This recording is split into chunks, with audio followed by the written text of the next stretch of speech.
Alright, now we're going to find the equation of the tangent to the curve y equals sine 3x plus 1 at the point where x equals pi on 3.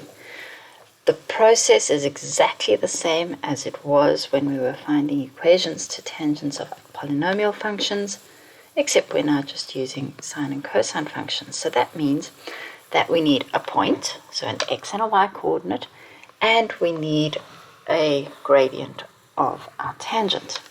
So we happen to know that our gradient of our tangent is equal to our derivative.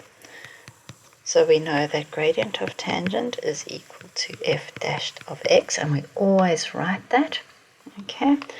And we're going to say, using the chain rule,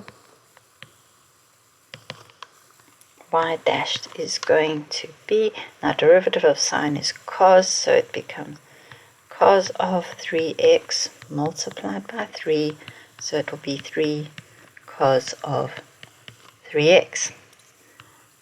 And they're telling us to use the point x equals pi on 3, so we're going to say when x equals pi on 3, y dash will be 3 cos of 3 times pi on 3, and cos of pi is negative 1, so my gradient of my tangent is equal to negative 3.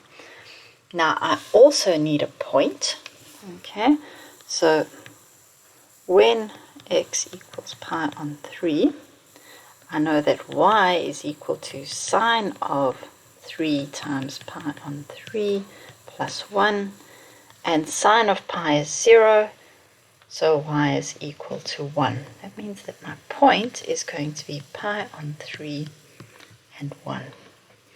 And we're going to substitute our gradient of our tangent equals to negative 3, and our point, pi on 3 and 1, into our gradient point form.